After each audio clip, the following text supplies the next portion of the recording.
Hello, everyone. Thank you for joining, and you're watching Mentored. Mentored is a live weekly show, and I'm Chetna Gupta. Our guest mentor for today is Mr. Sridhar Lakshman, who is the founder of Lucid Minds. Thank you, Mr. Sridhar, for connecting with us today, and over to you. Thank you, Chetna. Thank you for inviting me to this event. I'm glad to be here on Mentored.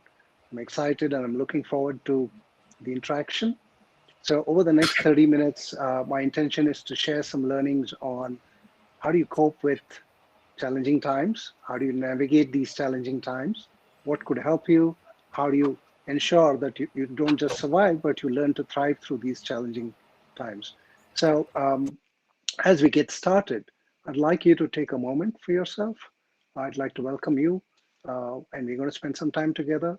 So settle down with a notepad and a pen, get a beverage if you want to, just relax, have fun. We have 30 minutes together. Uh, I want to take a moment to thank all of you for making time on a Saturday evening. I know that you had other priorities, however, you made time for this, and I appreciate and I promise to give you the best that I can in these 30 minutes. I'd also like to thank the team at Dutch Uncles and Mentored for enabling this. So let's get started. Let's begin by understanding what uncertainty is. Right? I have a meaning of what uncertainty and how it shows up in my life. It need not show up the same way in your life. So I'd like you to take a moment and reflect on this question saying, what does uncertainty mean to me? What does uncertainty mean to me? And notice what comes up when you ask yourself that question. There are no right and wrong answers. There's nothing good or bad about this. We're just trying to understand from a place of curiosity what uncertainty means to you. Like I said, your meaning of what uncertainty is need not necessarily be true for someone else, and that's okay. This is about you. How do you learn to navigate uncertain times? We are all aware that for the past 16, 18 months, there has been a pandemic raging. It has had a massive toll on the economy, on the lives of people, on the mental health, on many factors. It has caught us by surprise, unpleasant surprise at that. And we've done the best we can as citizens, as a country, as global citizens. Everyone's doing the bit. Yet there is a challenge that exists, and it's going to be there for a while. And we need to learn to cope with it. We need to learn to manage it. So think about it. And if you like to, you can use the chat feature to put in your answer about what does uncertainty mean to you. As you do that, I'm going to pull up my slides. I just have a few brief slides. Here we go. So navigating challenging times is what we're talking about. And I want to understand what does uncertainty mean to you.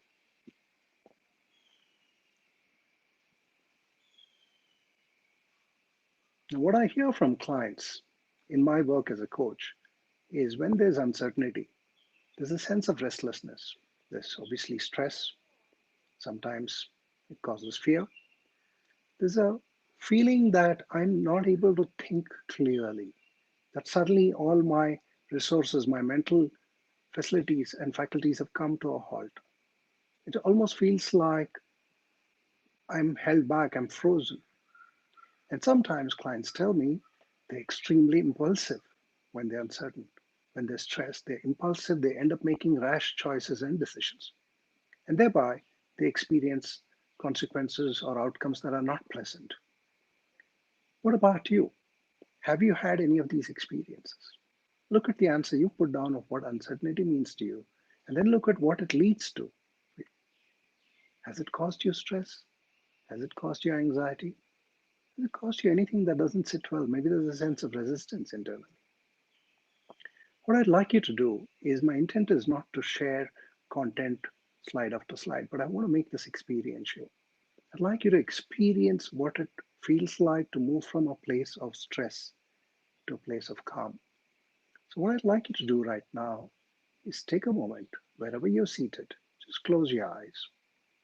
Close your eyes for a minute and think about something that has happened recently that's causing you stress. I don't want you to share this with me. I want you to experience it. Just think about something that's caused you stress. Revisit that particular situation or the incident. Maybe it's something people said to you, maybe it was some harsh words, maybe it was an email or a message you got, maybe it was a conflict at work or a fight at home, something that caused you stress. Maybe it's the uncertainty about your career or your business. Just pay attention to that incident or that event. Keeping your eyes closed, just revisit that space. And as you revisit that space, and as you revisit that situation, keeping your eyes closed, gently bring your awareness to your body. Keep your eyes closed and gently bring the awareness to your body and notice what sensations, if any, are you observing. Is there some comfort? Is there some discomfort? Is there a heaviness? Is there a sense of lightness? Is there a stiffness? Is there a tightening of certain parts of your body? Gently just observe. Don't try to correct anything. The intent is just to observe for now. Observe what you experience when you think of your uncertain or difficult or challenging situation. Body and mind work together. Whatever we think about has an impact on our physiology and vice versa. So it's important for us to learn to tune into our bodies, into our physiology, and pick up the signals that our body is giving us all the time. So just observe and gently open your eyes and come back when you've done with your observing and make a note of it. Again, this is just for you to become aware. I don't need this information. Become aware and make a note of what came up for you when you revisit that space of uncertainty, stress, or some difficult situation. Where did you notice in your body? What was the sensation? Was it heavy, light? Just put down whatever comes up. Next, give it a rating on a scale of 1 to 5, with 1 being very low and 5 being extremely high. How intense was this sensation in your body? You could give it any rating you liked. Just capture it for now. Was it 1, 2, 3, 4, 5? 5 is extremely high, 1 is extremely low. So capture the rating there. What you've done right now is just acknowledge that there is uncertainty in your life. You have revisited that uncertainty or that stressful moment, and you have observed what impact it has on you in your mind and your body. Now, if you're like most people, you've probably turned this particular situation over in your mind many times, probably spent sleepless nights thinking about it. Maybe it has come into your mind while you're working, while you're trying to focus on some project or some task. That's the nature of the mind. It keeps going back to what may cause us challenges and what is there sitting heavily in our mind and our body. So let's move from here. We've looked at what uncertainty does. At the heart of uncertainty for all human beings is this sense of saying, what if I can't handle it? We all crave for control and certainty. We want to know how tomorrow will turn out, how next week, how next year will turn out. We want guarantees in life. We want certainty. The harsh reality is there's no such thing.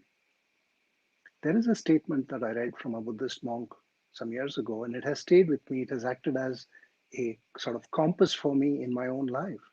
And the statement goes like this: if you're looking for certainty and control, you're probably on the wrong planet.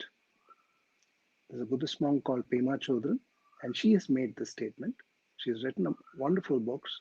She talks about how to learn to cope with uncertainty in life. And this statement has been very powerful for me. If you're looking for certainty and control, you're on the wrong planet. The day I accepted this is the day I was able to move forward instead of craving for that sense of control and certainty. And I invite you to try the same as we go through this conversation today. Let's move ahead. Now, we've spoken about uncertainty. There are 3 ways to manage uncertainty. 1, look at yourself. Learn to manage yourself. And I'll come to what I mean by these. Manage yourself. Number 2, learn to manage the situation around you. And number three, learn to accept that which you cannot change. These are the only three ways we can move forward. We have to manage ourselves, we have to manage the situation to the degree that we can, and what we can't change, we'll have to learn to accept. Now, for most people, including me at times, the third is the hardest part of the lot. I hear this from clients. In 10 years of conversations, in coaching conversations, I'm hearing about it, and I've experienced it, and I'm aware a lot of people struggle with point number three, the acceptance. However, that is where our freedom lies. The day we learn to accept, we're able to move forward. Okay? And what do I mean by managing yourself, managing the situation, and accepting? Let's spend a few minutes on this. When I talk about managing yourself, when there's a situation that troubles you, when there is a challenge in front of you, when there's a stressful moment in front of you, what's likely to happen for you, me, and most people on this planet is we will rush to react because we are not used to being uncomfortable. We want comfort. We want to feel safe. The moment there is discomfort, we want to run away from it. If it's warm today, we want to turn on the fan. If it gets a little cold, we want to close the windows. If it starts to rain, we pull out an umbrella.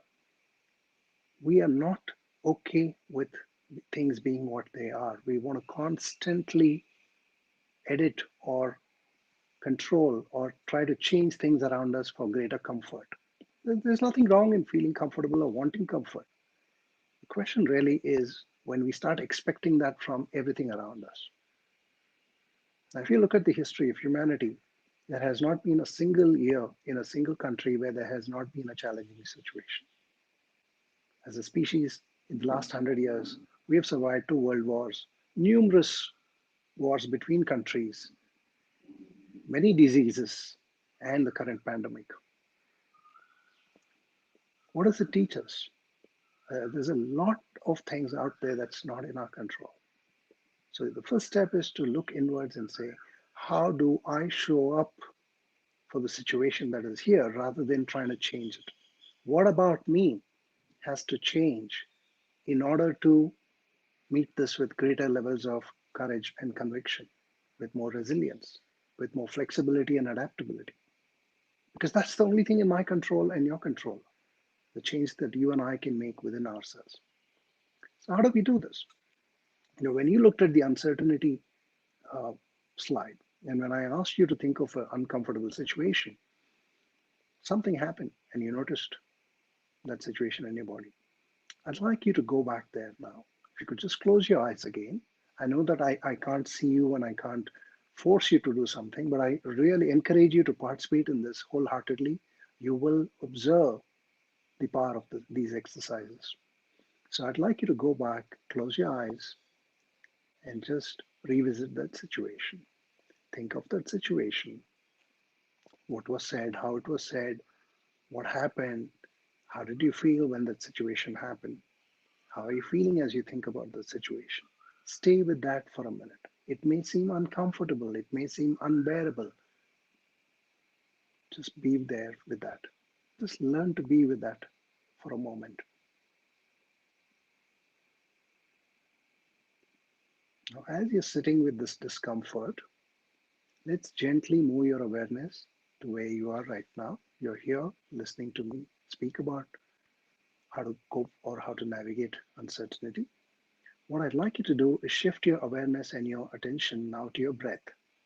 Keeping your eyes closed, start taking some deep breaths. Breathe in as deeply as you can and breathe out as deeply as you can. Continue doing that as a cycle, breathing in and breathing out as deeply as you can. If you, for some reason, feel uncomfortable doing deep breathing, you don't have to participate in this, and it's okay. However, if you're comfortable, please go ahead and breathe in as deeply as you can and breathe out as deeply as you can. Keep your eyes closed, and when you breathe in and breathe out, make your exhalation slightly longer than your inhalation. Breathe in and breathe out. If you'd like to, You can keep a count of the breaths coming in and going out, so your mind is on the breath and it's not running away here and there. So when you breathe in, you could say 1 and breathe out, 2, breathe in, 3, breathe out, 4. Do that to a count of, let's say, 25. It's not much. The key here is that it has to be deep breath.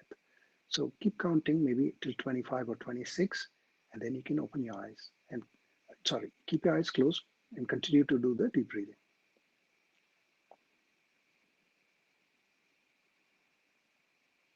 Keep breathing in deeply and breathing out deeply. Your mind is bound to waver, and that's okay. Gently bring it back to the counting. Gently bring it back to the breath.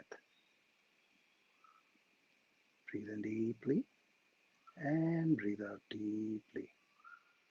Again, breathe in deeply and breathe out deeply.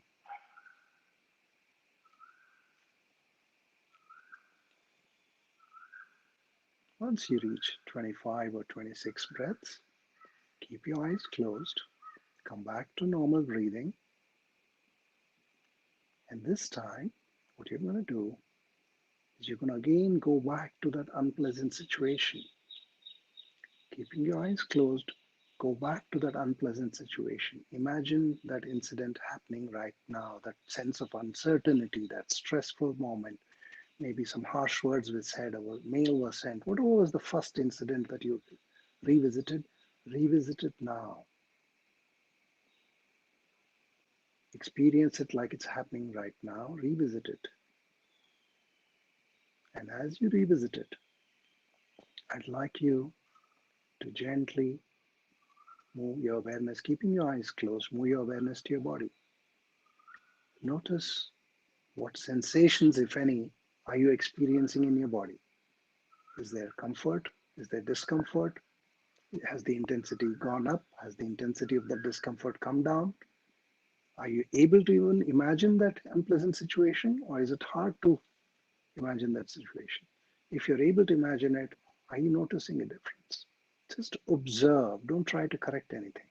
Observe what is happening in your body. And once you've done that, slowly, very slowly, open your eyes and come back and pick up your notepad and write down what you noticed the second time around or the third time around when you revisited that unpleasant situation. And again, give it a rating. What was the intensity of that sensation in your body? Was it the same rating as before? Was it more intense? Was it less intense? Just note it down. And during our Q&A later in the session, we can discuss specifics. But for now, this is for you to experience and observe. I'm going to give you a couple of moments more in case you were not able to complete it. Just make sure you capture the sensation you experience and the intensity of it. Was it higher? Was it lower? Okay, I'm presuming you've done the work and you must be noticing something. If you're like most people who have experienced this, you must have noticed one of two or three things. A, maybe it was harder to revisit the difficult situation. You just couldn't picturize it or visualize it this time. Maybe you could visualize, but the intensity of that sensation wasn't present. There was no sensation in the body. It was all comfort. There was no discomfort. Or if there was discomfort, the intensity has reduced. Very few times have I heard people tell me that the intensity has gone up. And if it has gone up and there's nothing wrong with it, it just means that the levels of stress is pretty high and you need to do more of this work. That's all there is to it. What you've done essentially is move your awareness and your attention from the unpleasant situation to your breath. And by doing that, you're teaching yourself to relax, to calm down. You've shifted your state of being. The state of your mind and your body has shifted in this minute and a half by doing the deep breathing. And as a result of doing that, your ability to think goes up. Some people tell me that they feel more clear. Some people tell me that they feel a little more light, a little more comfortable. a little more courageous, whatever be that experience for you, it is yours. But do remember that this power exists within you to shift your state of being anytime you hit a roadblock, anytime you hit an uncertain situation, and it's causing you stress or fear. Our previous habitual response is to say, what can I do about the situation? I don't want to suffer. What do I do? What if this goes wrong? Instead, we withdraw for just a minute or two. We sit with ourselves. We do some deep breathing. We observe the sensations. We get in touch with our bodies. Observe the sensations. We do some more deep breathing until it subsides. And then, in those couple of minutes when you've done this and you come back to the situation, your ability to cope or respond to the situation has gone up because you are marshaling all your resources now. You're calm and collected. So everything, every part of your body and mind and the intelligence within is available to you to attend to what is ahead of you. Whereas when you were reactive, your thoughts are clouded, there's a sense of fogginess, and you're struggling. The first step in managing yourself is to shift the state of being, body and mind. We cannot solve a problem in a stressful state of mind and body. Our choices are going to be poor, our decisions are going to be poor, and thereby the outcomes will be poor. The idea is to shift. Now, we've looked at managing yourself. Let's go to managing the situation. When I talk about managing the situation, think of it like three doors. The first door to open always is managing yourself. Do not go and open the door of managing the situation without having opened the first door. So open the door called manage yourself, attend to your physiology and your body and mind, shift your state of being to being calm and collected, then go into managing the situation. What do you need to do when you're looking to manage the situation? First and foremost, acknowledge that there is a situation, that you can't run away from this. This is true. It is existing right now. Number two, take complete ownership. Nobody's going to come and fix this for you. You're an adult. I'm an adult. We have to solve our problems. Number three, sit down and ask yourself, what is it that I don't know about the situation yet? And once that information comes to me, I'm able to make a better choice. I'm able to make a better decision.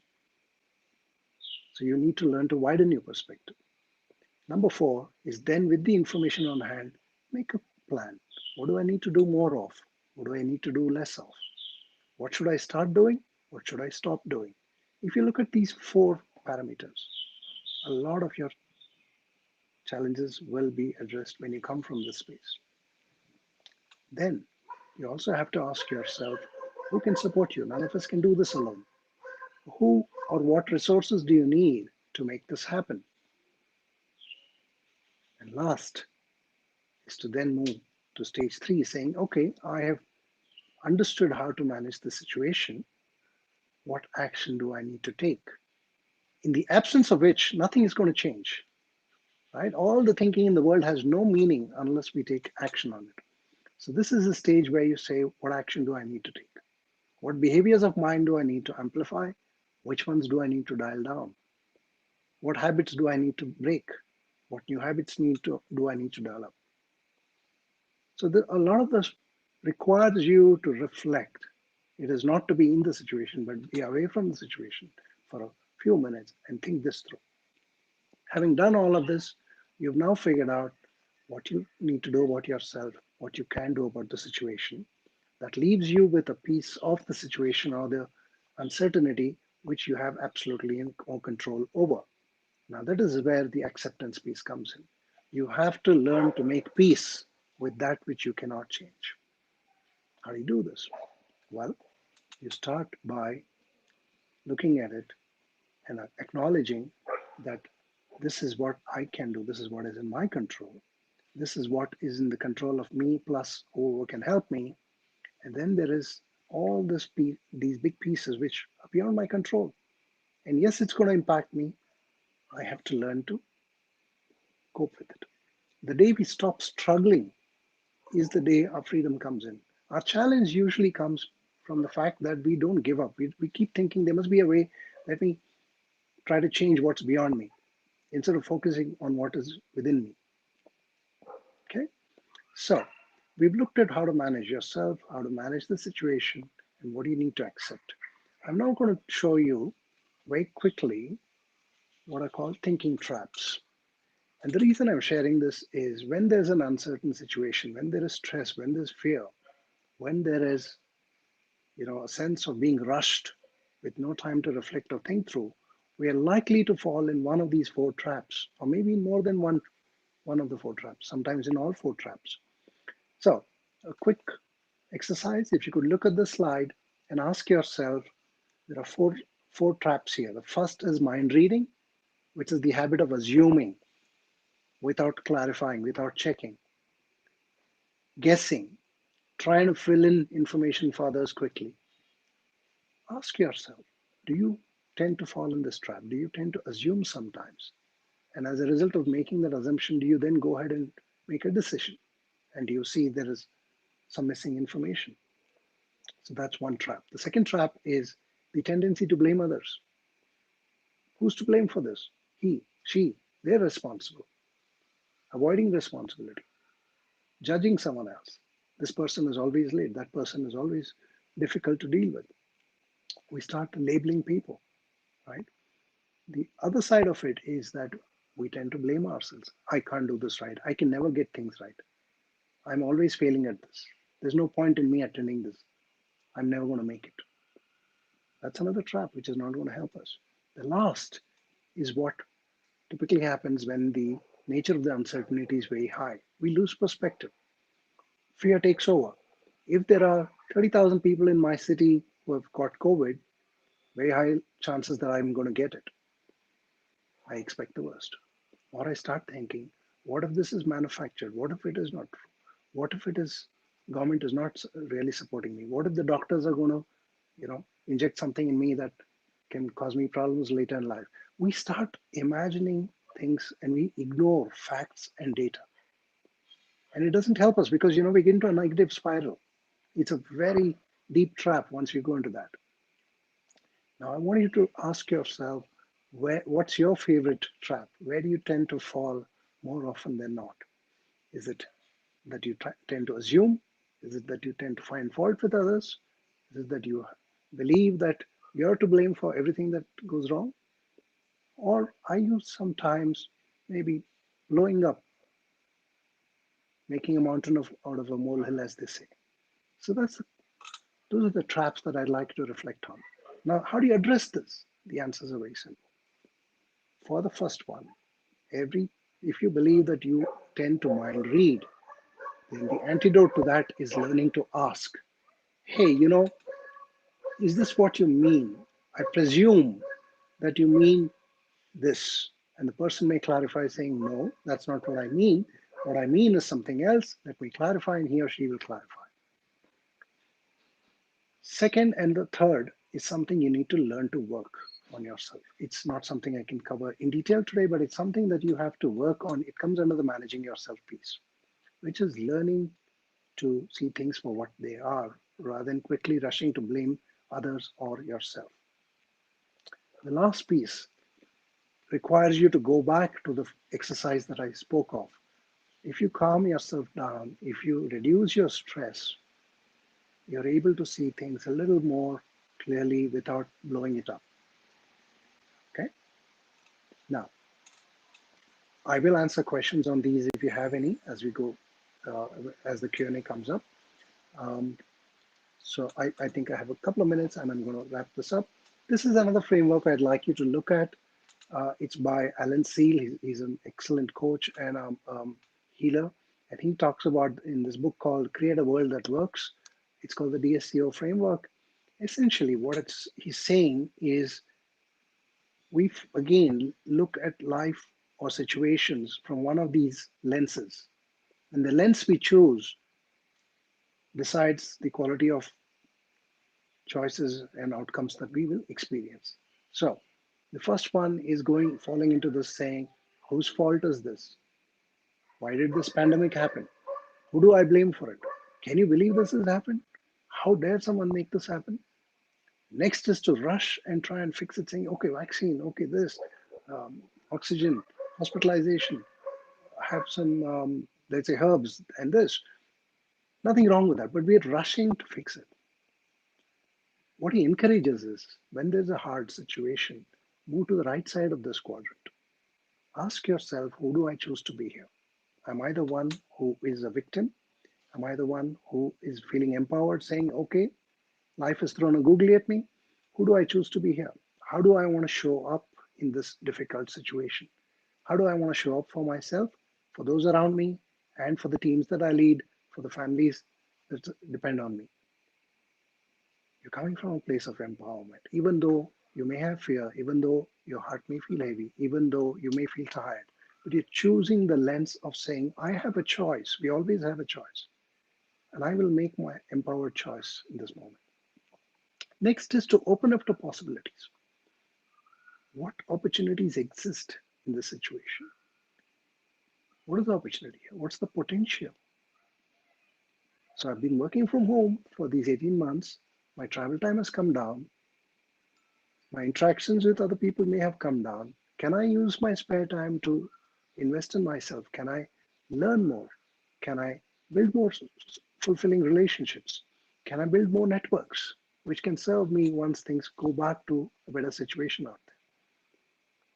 So the idea is to focus on choice because it'll make you feel empowered and to look at the opportunities ahead of you. Okay. Again, I'm happy to clarify if you have any doubts on this during the Q&A. I want to recap what I've spoken about when facing an uncertain situation. First step is to acknowledge it. You can't run away from it. Second, take responsibility. Develop the right perspective. What is it that you don't know yet? Fill in those blanks. Make a plan. Seek the right resources. There's no shame in asking for help. Reach out to people who you believe can help you. Pick up the resources that can serve you. Then work on building resilience. What is resilience? It's the ability to bounce back. It's the ability to stay on course when life hits us. And it's bound to happen over and over again. The nature of the challenge will change, but challenges will keep coming along all through our lives. So how do we become more resilient? How do we become more adaptable? A classic example of this is maybe 18 months back, we were not used to being online as much as we are today. But a vast majority of our work is getting done by being online today. And it's probably going to stay for a while to come. So we have adapted to the demands of the changing situation. Now, if we don't adapt, we're going to struggle. Where else in our lives are we not adapting yet that we could start adapting? Is a question you may want to ask. Lastly, what I've spoken about, there will be situations in life that you and I cannot control, and we will suffer. That's the nature of life. If we make peace with it, we're able to pass through it quickly. If we struggle, if we resist, it persists. So acceptance is very powerful, and it's something that you may want to read up about and learn and start practicing. So here are 7 questions, and I'm going to close soon, which covers what I've spoken about so far. What is uncertainty to me, and what does it do to me? This is important. A lot of what you read about and watch today is about what this uncertain situation is doing to people around the world.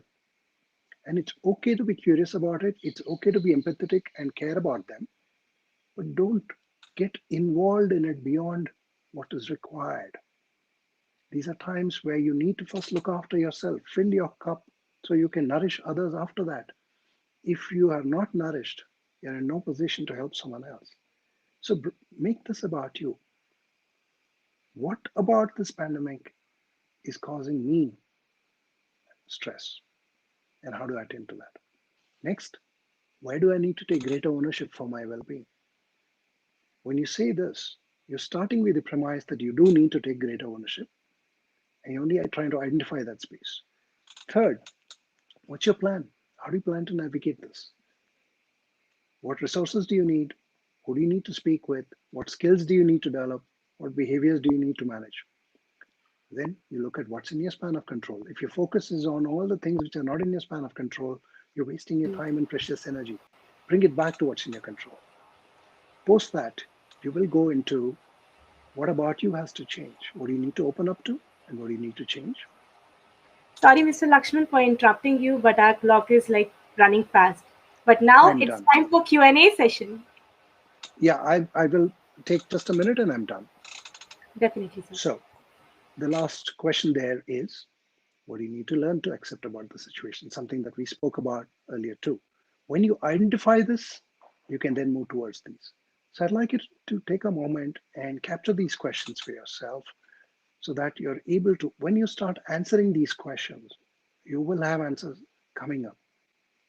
And I know that it'll come up. So let's then, I've done the recap, so I'm going to now stop for questions. Happy to answer any questions you may have. I hope that was helpful for you. Um, Chetna, over to you.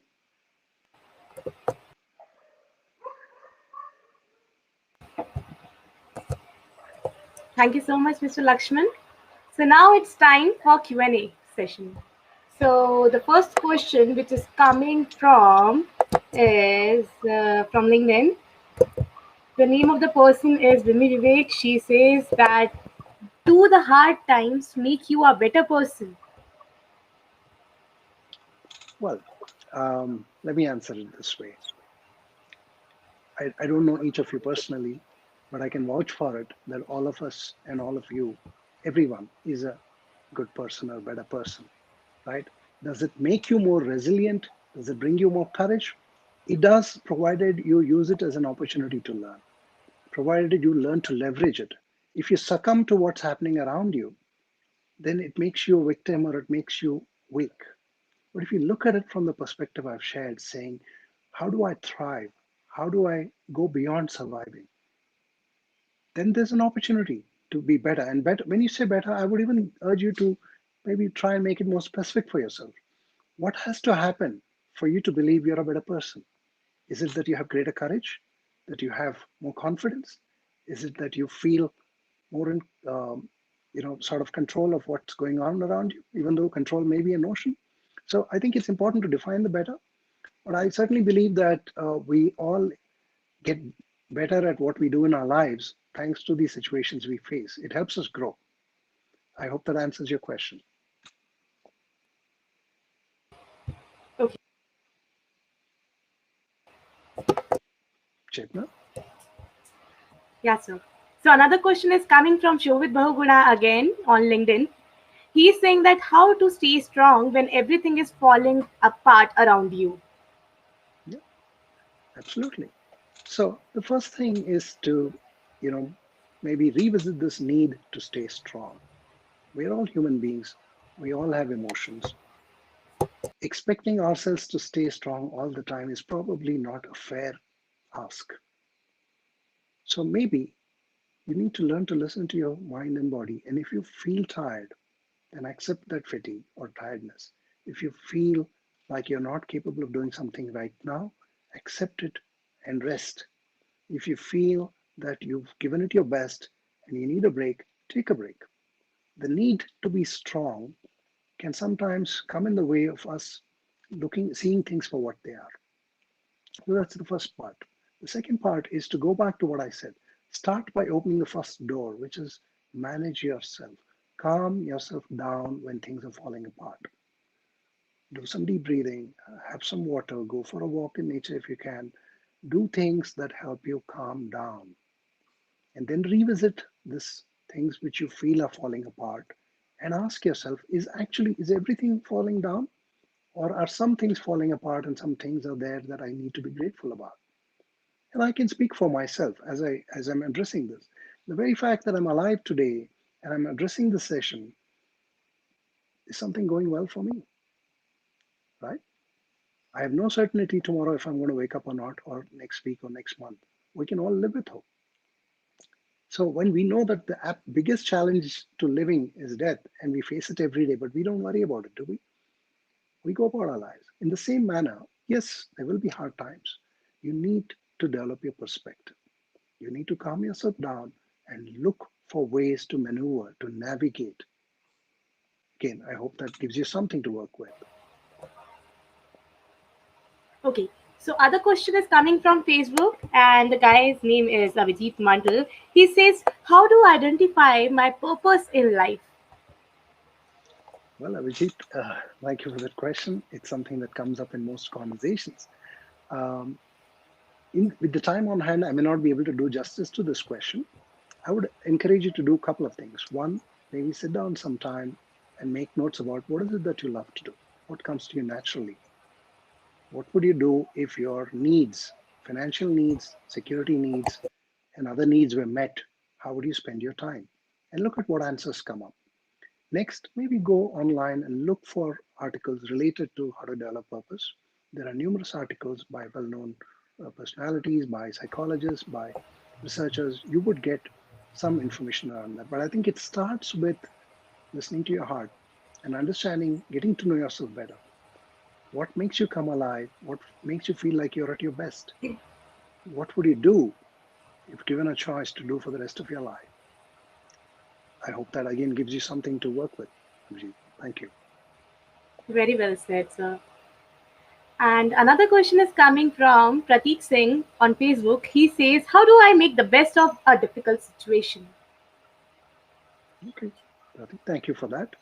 How do you make the best of the difficult situation? Well, ask yourself what is making the situation difficult. Define it. We tend to get caught up in this need to label something and we start seeing it only from that lens. When a situation becomes difficult, we are not able to see it in any other way. But if you take away this label of difficult and look at it and say, what's happening in this situation? Maybe there's a strain on finances. Maybe there's uncertainty on the career front. Maybe there is, let's say, conflict with a work manager. See things for what they are, define it for what they are. Number one. The better you describe the problem or this challenge, the easier it becomes for you to address it. Okay? Avoid terms which make it sound vague, difficult, better, more. These don't tell us anything. So get into specifics, number one.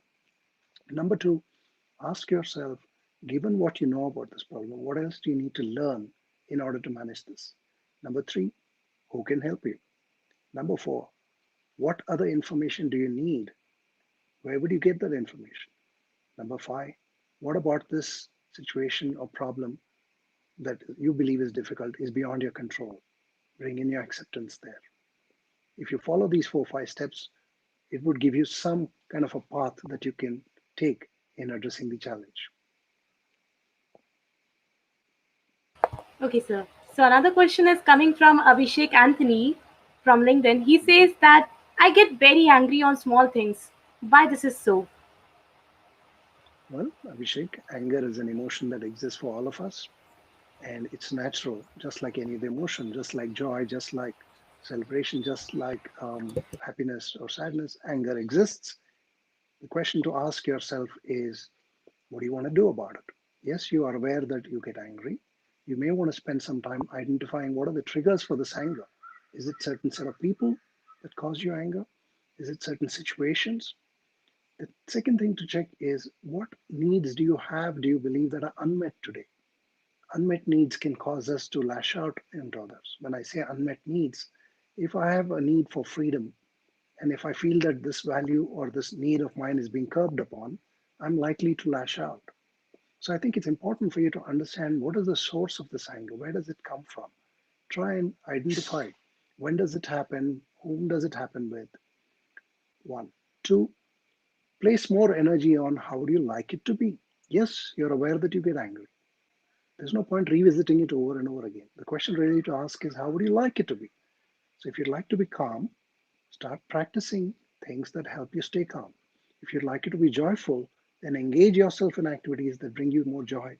The idea is to shift your state of mind and being towards what you want and not to keep revisiting what you don't want. It's a very simplistic answer given the time on hand. Depending on the nature of the anger and the intensity of it, if you need help, then you should reach out to the right resources too. Maybe a counselor or a coach or a therapist could help you, or maybe it could be just that a conversation with your friend. So I think it's important to explore the source and focus on what how you want it to be and bring in the necessary resources. Okay. So another question is coming from Facebook from Prashant Swaminathan. Mhm. He says that thanks for the session, and the question is, how do I find the balance between analysis, paralysis, and hasty decision? Analysis, paralysis, and hasty decisions. Am I hearing you right? Yes, sir. Lovely. Well, balance is something we all love to have in our lives. I would say chase harmony rather than balance. When you say harmony, the everything is not equal, but they're flowing with each other. Sometimes one is more, one is less. Sometimes this is more, sometimes that is less. We are okay with the coexistence of these different parts in different proportions rather than everything being equal, right? Because life is uncertain. We have no control. You're not going to have everything exactly how you want. That's the harsh reality. So I think harmony is important. The point that you raise around analysis paralysis is also to ask yourself, what is the need? Where is this need coming from? What is it that you are seeking? What meaning does data have for you that you need to turn over and look into so much of analysis? And it leads to, as you call it, paralysis. What is driving this need? And then maybe try and manage that better. Again, I'm aware these are fairly intense, deep topics, and it would take time to answer them. But for now, my point is in the simplistic manner, ask yourself what is driving this need for analysis. What are you not sure of, or what is the fear or stress that's causing you to analyze maybe something over and over again? And attend to the fear and the stress. Do that by opening the first door, which is manage yourself, and then come back and see if the need for analysis is as high as before. I hope that again helps you. Okay. So this is we are taking the question from LinkedIn again, and Mhm. the name of the person is Anthony. So he's saying that what are the factors that makes a person realize that he has zero control over themselves? Well, they say that feedback is the breakfast of champions. And then this is a quote that I love. I've read some time back and it stayed with me. So if if you're getting feedback from people time and again that the behavior that you exhibit is not serving you or serving them, maybe it's time to acknowledge it. Maybe it's time to seek that feedback and look at it and say, okay, what about my behavior or my thinking or my habits are causing these challenges? And what can I do about them? Remember, one of the points I made in the discussion earlier was taking ownership for your life, 100% ownership. What does it mean? We don't blame anyone, we don't complain, we take ownership. If someone says, Sridhar, the way you speak to me comes across as being rude, I can't say you don't know how to listen. I'll have to say thank you for sharing that feedback. I wonder what I can change about the way I communicate so that this sense of being rude doesn't appear. So I have to take ownership and I need to listen to feedback in order to know where am I not showing up effectively. Thank you so much, Mr. Lakshman, for connecting with us today. It was indeed a very insightful workshop. So, coming up next, we have Mr. Sameer Kaul, who will be talking on scaling your business. Thank you so much Thank you for so much, connecting Chetna. with us. Have a good Thank day. you. Thank you, Chetna.